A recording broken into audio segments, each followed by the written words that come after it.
ሰላም ጋሼ እንዴት ናችሁ? ሰላም እንደምን ነው? እንደው ለዚህ ትውልድ ምን ትመክራላችሁ እናንተ? ይሄን ትውልድ እንዴት ታያላችሁ ከእናንተ ጋር አነጻጽራችሁ?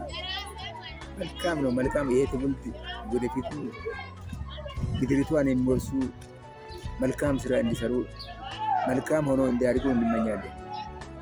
አሁን ያለው የኑሮ ሁኔታና ከዚህ በፊት የነበረው የኑሮ ሁኔታ ምን ይመስላል እስቲ? አይገናኝም አይደል? አይገናኝም። እንዴት እስቲ በእናንተ ጊዜ ምን ይመስላል? በእኛ ጊዜ ጤፍ 100 ኪሎ 30 ብር ነው የሚገዛው። እሺ ገብስ 12 ብር ነው። እሺ አንድ ሽንጥ የትልቁ ዘንጋ 2 ብር 50። ዛሬ ላይ እንዴት ነው? ስጋ ግን እንደ ልብ ትበላላችሁ? እኔ አሁን አመት ሊሞላ ነው፣ 2-3 አመት ሊሞላ ነው መብላት ካቆማችሁ። አዎ ከቅም በላይ ሆነ። አይዞን እንግዲህ መብላት ይሁንላችሁ። አሜን። እሺ ጋሽ አሁንም ለእናንተ አንድ ጥያቄ አለኝና በእናንተ እድሜ ያሉት ሰዎች ለወጣቱ ምን ማስተላለፍ አለባቸው? እንዲሁም ደግሞ ከወጣቶች ምን ይጠበቃል ብላችሁ ታስባላችሁ? አባቶች ጥሩ ምክር ለልጆች መስጠት ነው። ልጆችም ደግሞ የአባቶችን ምክር መቀበል ነው። ጥሩ መንገድ መሄድ ነው። ጥሩ እውቀት ወደፊት ለማግኘት ጥሩ ደረጃ ለመድረስ የአባቶችን እውቀት ያላቸውን ጠይቀው እውቀትን መረዳት መማር፣ አባቶችን ደግሞ የራሳቸውን እውቀት ለልጆቻቸው በትክክለኛ ማስተላለፍ ወደፊቱ መልካም ትውልድ እንደሆኑ ማድረግ ነው። እስቲ በዚሁ አያይዛችሁ ይሄን ወጣት መርቁ እስቲ እናንተ።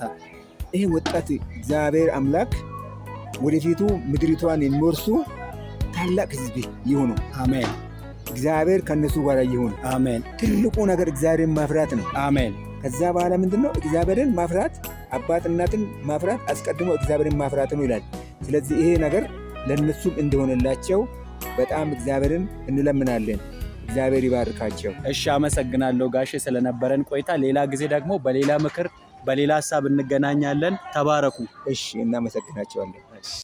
ጋሼ ለእናንተ መልካምነት ማለት ምን ማለት ነው? መልካምነት ማለት ጥሩ ስነግባርን፣ ጥሩ ምክርን፣ ጥሩ ሀሳብን ማሳያት ነው። እድገት ማለት ጥሩ ስራ መስራት ነው። ሰላምን ማብዛት ነው። ትልቁ ነገር የሰው ልጅ የሚኖረው በፍቅር በኑሮ ተቻችሎ መኖር ነው። ይሄ ዘመን አስቸጋሪ ነው። ቢሆንም ግን ተቻችሎ መኖር ነው።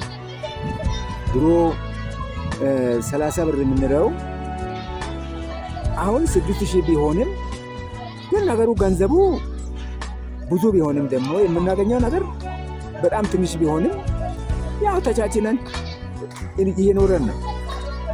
ምንም የጎደለን ነገር የለም። ምንም የጎደለን ነገር የለም። እየበላን ነው። ዋናው መቻቻል ነው። መቻቻል ነው ትልቁ ነገር።